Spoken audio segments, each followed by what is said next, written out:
Daily taste the daily.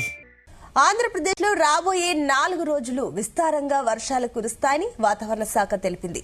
ఏపీలోని దక్షిణ కోస్తాతో పాటుగా రాయలసీమ జిల్లాలో మోస్తరు నుంచి భారీ వర్షాలు పడతాయని తెలిపింది. నేడు దక్షిణ జిల్లాలైన ప్రకాశం, నెల్లూరు, కర్నూలు, అనంతపురం జిల్లాల్లో అక్కడక్కడ మోస్తరు నుంచి భారీ వర్షాలు కురుస్తాయని తెలిపింది. ఇక కోనసీమ, ఉభయ గోదావరి, ఏలూరు, కృష్ణా, గుంటూరు, నంద్యాల, కడప, అన్నమయ్య, తిరుమలలో మోస్తరు వర్షాలు కురిసే అవకాశం ఉందని తెలిపింది.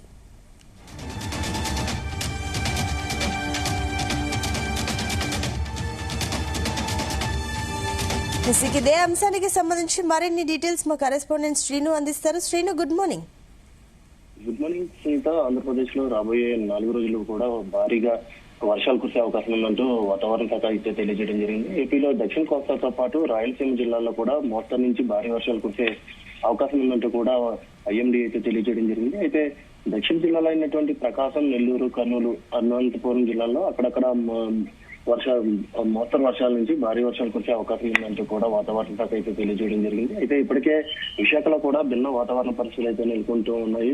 గత కొద్ది రోజుల నుంచి కురిసినటువంటి వర్షాలు ఇప్పుడు కాస్త భారీ ఉష్ణోగ్రతలు మాత్రం నమోదవుతూ ఉన్నటువంటి పరిస్థితి. అయితే రానున్న 4 రోజులు కూడా అటు దక్షిణ కోస్తాతో పాటు ఇటు ఉత్తరాంధ్రలో కూడా మోస్తరు నుంచి భారీ వర్షాలు కురిసే అవకాశం ఉందంటూ కూడా వాతావరణ శాఖ అయితే తెలియజేయడం జరిగింది. అయితే ఇప్పటికే దక్షిణ కోస్తాలో పలు జిల్లాలతో పాటు అలానే ప్రకాశం, నెల్లూరు, కర్నూలు, అనంతపూర్ లో మోస్తరు నుంచి భారీ వర్షాలు కురిసే అవకాశం ఉందంటూ కూడా వాతావరణ శాఖ అయితే తెలియజేయడం జరిగింది. అయితే ఇప్పటికే ఎప్పటికప్పుడు ఏపీ ప్రభుత్వం కూడా సన్నద్ధమవుతూ ఉన్నది. ఎలాంటి భిన్న వాతావరణ పరిస్థితుల్లో కూడా ప్రజలకు ఎలాంటి ఇబ్బందులు కలగకుండా ముందస్తు చర్యలు అయితే చేపడుతూ ఉంది. అయితే ఇప్పటికే అల్లూరు జిల్లాలో మాత్రం గత 2 నెలల నుంచి కూడా భారీ వర్షపాతం అయితే నమోదవుతూ ఉంది.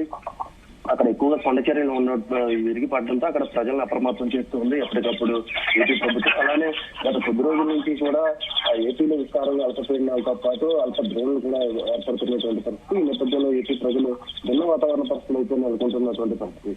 అయితే వారం రోజుల పాటు భారీగా వర్షాలు నమోదవుతున్న నేపథ్యంలో ఏపీ ప్రజలంతా కూడా అప్రమత్తంగా ఉండాలంటూ కూడా ఇప్పటికే ఏపీ విపత్తుల శాఖ హోంమంత్రి అనిత ఎప్పటికప్పుడు సమీక్షలు నిర్వహిస్తా ఉన్నారు. గత కొద్ది రోజుల నుంచి కూడా ఏపీలో భిన్న వాతావరణ పరిస్థితుల్లో అత్యధిక ఉష్ణోగ్రతలతో పాటు అలానే భారీ వర్షపాతం కూడా నమోదవుతున్న నేపథ్యంలో అటు ఆరోగ్య శాఖ కూడా ఎప్పటికప్పుడు నివేదికలతో తెప్పించుకుంటూ ఉన్నారు. ప్రజలకు ఎలాంటి ఇబ్బందులు కలగకుండా భిన్న వాతావరణ పరిస్థితుల్లో ప్రజలు తీవ్ర అస్వస్థతకు కూడా గురవుతున్నటువంటి పరిస్థితి. ఈ నేపథ్యంలో ప్రతి ప్రాథమిక ఆరోగ్య కేంద్రాల్లో కూడా మందులతో పాటు నిత్యావసర సరుకులు కూడా ఎప్పటికప్పుడు ఉంచాలంటూ కూడా ఇప్పటికే ఏపీ ప్రభుత్వం ఏర్పాట్లు అయితే చేస్తూ ఉన్నది. అలానే ఇప్పటికే లోతట్టు ప్రాంత ప్రజలందరూ కూడా అప్రమత్తంగా ఉండాలంటూ కూడా ఇప్పటికే వాతావరణ శాఖ అయితే తెలియజేయడం జరిగింది.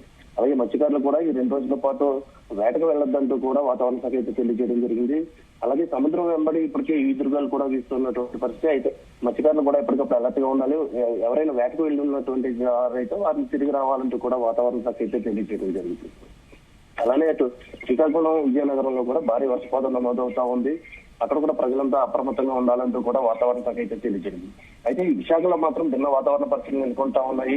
గత కొద్ది రోజుల నుంచి దాదాపుగా 40-42 డిగ్రీల ఉష్ణోగ్రతలు నమోదవుతున్న నేపథ్యంలో తీవ్ర ఉక్కపోతకైతే ప్రజలు గురవుతున్నారని చెప్పుకోవచ్చు. అటు ఉదయం స్కూల్ కి వెళ్లాలన్న చిన్నారులు కూడా తీవ్ర ఇబ్బందులకైతే గురవుతా ఉన్నటువంటి పరిస్థితి. అయితే భిన్న వాతావరణ పరిస్థితుల్లో విశాఖలో ప్రజలు తీవ్ర ఇబ్బందులకు గురవుతున్నారని నేపథ్యంలో చిన్నపిల్లలకి వైరల్ ఫీవర్లు రావడంతో ఎప్పటికప్పుడు పిల్లల పట్ల తల్లిదండ్రులు అప్రమత్తంగా ఉండాలి. వారికి వీలైనటువంటి అన్ని సౌకర్యాలు కూడా ఏర్పాటు చేయాలంటూ వాతావరణ శాఖ అయితే తెలియజేయడం జరిగింది. ఇక అనకాపల్లి జిల్లాలో ఇప్పటికే వాగులు, వంగలు అన్ని కూడా పొంగి పొల్లుతున్నటువంటి పరిస్థితి. అక్కడ ఉన్నటువంటి లోతట్టు ప్రాంత ప్రజలందరూ కూడా అప్రమత్తంగా ఉండాలని వాతావరణ శాఖ అయితే తెలియజేయడం జరిగింది. Sunitha. Right Srinu, thank you.